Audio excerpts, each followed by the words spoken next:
Há algum tempo atrás aqui no canal eu fiz um vídeo falando sobre Deus Ex Machina e como isso é algo que geralmente é visto como ruim na sua história. Geralmente é algo que estraga o final da história que você está desenvolvendo ali. E naquele vídeo eu cheguei a comentar que existem técnicas que você pode utilizar e aplicar ali no seu roteiro para evitar esse Deus Ex Machina e evitar esse final ruim da sua história. E é sobre isso que a gente vai falar hoje.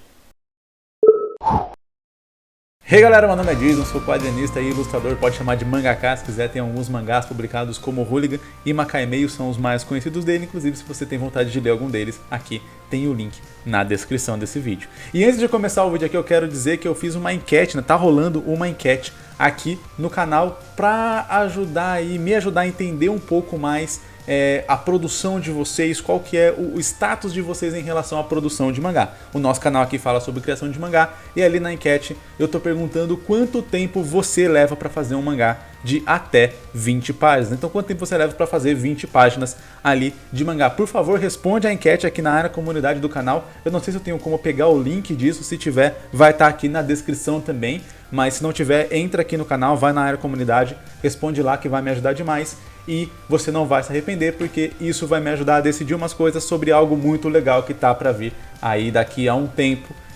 Então eu tô já preparando esse terreno aqui para poder fazer algo muito legal, com certeza que você vai querer participar. Ok, como eu disse, eu já fiz um vídeo sobre Deus Ex Machina e o link tá aqui no card para você poder ver ele inteiro. Inclusive eu até aconselho que se você não viu ainda, assiste esse vídeo inteiro e depois vem para esse aqui, porque aí você vai conseguir ter uma noção muito maior de toda essa questão aí sobre o Deus Ex Machina e sobre como evitar ele. Mas para esse vídeo aqui não ficar incompleto, eu vou falar rapidamente o que é Deus Ex Machina. Deus Ex Machina é quando alguma solução milagrosa aparece em algum momento onde o personagem não teria como fazer aquela solução por conta própria. É basicamente um grande momento de sorte ou uma grande coincidência que acontece na história em algum momento, principalmente em momentos-chave. E geralmente esses momentos-chave são mais no final da história, né? Geralmente o final de uma história é onde você está naquela situação de tudo ou nada, onde o personagem ou pode perder toda a trajetória, tudo aquilo que ele veio lutando para conseguir até aquele momento, ou é onde ele pode ganhar. E muitas vezes, para fazer uma tensão nessa história, a gente sempre tenta fazer aquele personagem parecer que ele vai perder, parecer que está tudo perdido, e aí ter uma reviravolta no final. Esse é o modelo mais padrão e que geralmente mexe mais com as emoções de quem está lendo, de quem está acompanhando aquela história, e é por isso que ele é o mais utilizado. Só que muitas vezes, quando isso é mal feito, geralmente surge uma solução literalmente do nada ali e ajuda o herói e salva o herói ali para que ele possa vencer aquele desafio final e conseguir ali terminar a história, concluir a história com um final feliz. E a solução para esse problema tá ali a entender o problema em si. Se o problema em si é aparecer alguma solução do nada que vai resolver aquela história, o jeito como a gente resolve isso é apresentando essa solução previamente. E é isso que a gente dá dois possíveis nomes. Um deles é o foreshadowing e outro deles é a arma de Chekhov. Esses nomes são simplesmente nomes dados a técnicas de roteiro, né, a artifícios de roteiros ali, porque eles foram descritos dessa forma inicialmente. Mas assim, o nome em si não é tão importante pra gente, mas o que ele significa e o que ele representa, qual a técnica por trás do nome é que é a parte importante. Assim como Deus Ex Machina é só um nome para descrever isso que eu acabei de descrever para vocês. O foreshadowing e a arma de Chekhov, eles são basicamente a mesma coisa, que é você dar uma espécie de spoiler do que vai acontecer no final da sua história, só que de uma maneira sutil que o seu leitor não capte, mas que ele se lembre quando aquilo acontecer. Eu costumo separar a arma de Chekhov e o foreshadowing, como o foreshadowing sendo mais situacional e a arma de Chekhov sendo mais em questão de objetos ali. A arma de Chekhov é mais fácil de descrever um pouco aqui. O que acontece? A arma de Chekhov seria como assim, se você, a descrição básica dela é, se você tem uma arma que ela é apresentada e mostrada em algum determinado momento do meio da trama, significa que essa arma vai ser usada no final. Então vamos supor que você tem uma cena ali onde personagens estão conversando ali, tem uma mansão, no final da história vai ter todo um lance de perseguição, etc. Mas eles estão ali naquela mansão e em cima da lareira tem uma espingarda. Em algum determinado momento os personagens olham para aquela espingarda e falam, caramba, que espingarda bonita. E o outro fala, ah, é do meu vô e tal. Nem sei se ela funciona ainda, mas eu sempre caçava com meu vô e por isso, desde que ele morreu, eu deixei ela aqui para eu sempre lembrar dos ensinamentos do meu avô. Todo esse diálogo ele não é importante, a única importância desse diálogo é falar o seguinte: tem uma espingarda em cima da lareira, da chaminé, etc. Da chaminé não, a chaminé fica em cima da casa. Se tivesse uma espingarda lá em cima ia ficar meio estranho. Enfim, em cima da lareira. Em determinada a história avança, a gente esquece a existência dessa arma, parecia que era só um diálogo qualquer, e quando chega em um momento chave ali da nossa história, o nosso personagem tá fugindo, tá desarmado, não tem nada pra fazer ali, ele corre pra dentro dessa sala, tem a espingarda ali, ele pega a espingarda e aí o leitor vai se lembrar de todo aquele diálogo, não sabemos se a espingarda funciona, mas ele dá a entender que ela pode funcionar, ele vira e consegue atirar no perseguidor dele ali, seja, sei lá, um lobo, um lobisomem, um assassino, etc. Qualquer coisa que seja, ele pega aquela arma e atira e vence ali o inimigo da história. Se a gente não tivesse feito esse prévio diálogo, essa apresentação ali prévia daquela arma, ali ia parecer que essa espingarda simplesmente surgiu do nada. Ele foi lá, pegou uma arma do nada que ele achou em qualquer canto aleatório e atirou, e foi ela que foi usada para matar ali o inimigo. Isso seria um Deus Ex Machina, isso sim poderia dar um final negativo para sua história.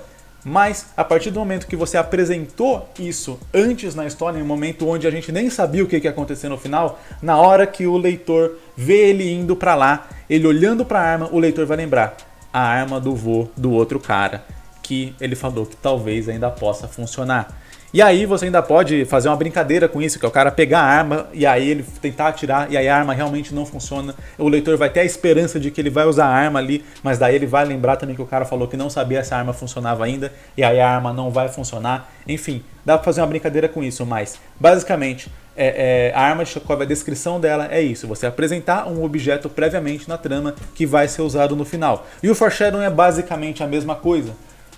Você apresentar algum conceito antes que vai ser usado, resgatado no final de novo. Como eu disse, eu particularmente gosto de diferenciar a arma de Chekhov com o foreshadowing, onde a arma de Chekhov é mais usada para realmente objetos que vão ser utilizados ali na trama. Então, como eu disse, aqui o exemplo da espingarda, né? É um objeto que aparece antes e que ele vai ser usado depois. Enquanto o foreshadowing, ele pode ser dito como qualquer coisa. Uma fala de um personagem sobre algo, algum acontecimento, algum evento, qualquer tipo de informação que dê a entender que que quando algo acontecer mais à frente da história, a gente vai se lembrar daquela informação, daquele diálogo, daquela fala, daquela coisa, e a história vai parecer mais amarrada e vai parecer fazer mais sentido, de modo que certos acontecimentos que vão ter no futuro, eles já foram previamente ditos antes. Por exemplo, a gente tem várias histórias da situação onde um personagem está em perigo, e aí de repente chega um outro personagem no momento preciso e exato ali para salvar aquele personagem. Como você pode fazer essa apresentação de modo que aquele personagem não pareça que caiu do céu ali para salvar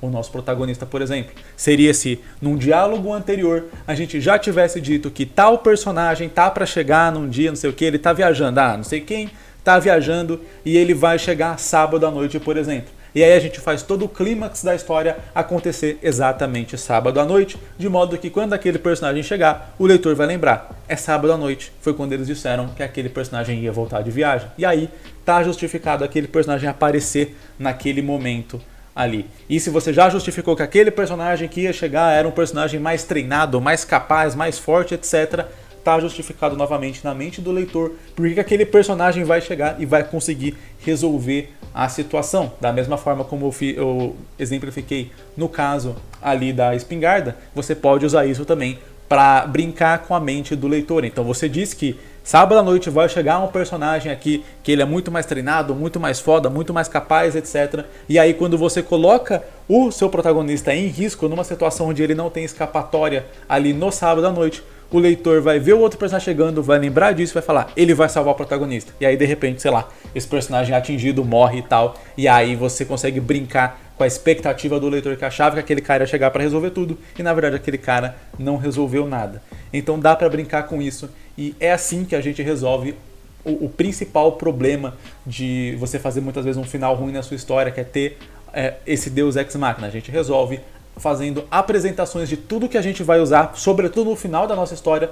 Tudo que for apresentado ali, você apresentar antes, você mover para aquilo ser apresentado antes para o leitor já saber. Como eu disse, o grande empecilho aqui, né, a grande dificuldade é você conseguir apresentar isso de uma maneira que aquilo não fique na cabeça do seu leitor o tempo inteiro. Então, como eu disse, é um pequeno spoiler, só que imperceptível. O leitor não pode ficar lembrando daquilo o tempo inteiro, porque senão ele perde um pouco a graça do restante da história que vai acontecer. Porque se o leitor ficar a história inteira pensando, o cara vai chegar, o cara vai chegar, agora o cara vai chegar, ele não vai prestar atenção no que está acontecendo de fato na história, ele só vai ficar pensando qual é a hora que o cara vai chegar, ou qual é a hora que ele vai pegar a droga da espingarda que foi mostrado lá no começo. Claro, uma vez que você entende isso, entende esse conceito, você é roteirista, você estuda sobre técnicas de roteiro, provavelmente quando você vê filmes, livros, mangás daqui pra frente, você vai ficar com isso na sua cabeça também. Você vai ver certos elementos ali que parecem não ter motivo para terem sido apresentados naquele momento, você fala, no final isso aí vai aparecer de novo. Enfim, isso acaba um pouco com algumas surpresas que você poderia ter vendo uma história, mas geralmente quando a história é bem feita, você esquece daquele foreshadowing prévio e tem a surpresa do mesmo jeito do final, fazendo aquele, verdade, tinha aquele negócio ali que foi apresentado antes. E esse é quando o foreshadowing é feito da melhor maneira possível e o seu leitor vai adorar a história, vai adorar a surpresa e a lembrança do que ele já tinha percebido, só que ele não lembrava que tinha percebido. É quase como em histórias de mistério, né? Onde você coloca as pistas ali para serem resolvidas no final, mas o leitor só vai juntar as peças quando você, que é o autor, quiser que ele junte. Aí ele vai lembrar e vai falar, então estava lá.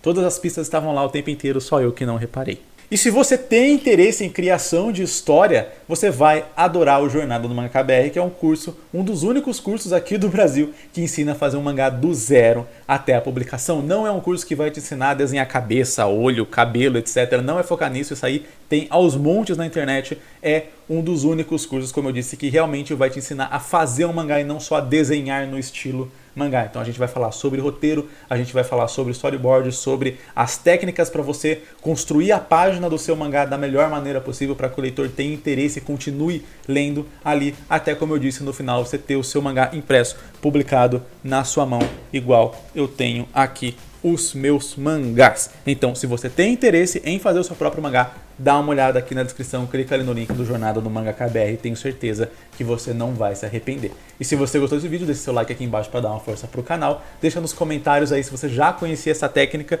e em filmes onde você viu essa técnica sendo empregada. Um muito comum que todo mundo fala é Tubarão, né, que você tem ali os tanques de gás ali e aí no final eles são usados para derrotar o tubarão, então é um clássico. Mas em qual mangá ou anime você viu também essa técnica sendo empregada? Espero que esse vídeo tenha te ajudado, sido útil. Vejo você em um próximo vídeo. Falou!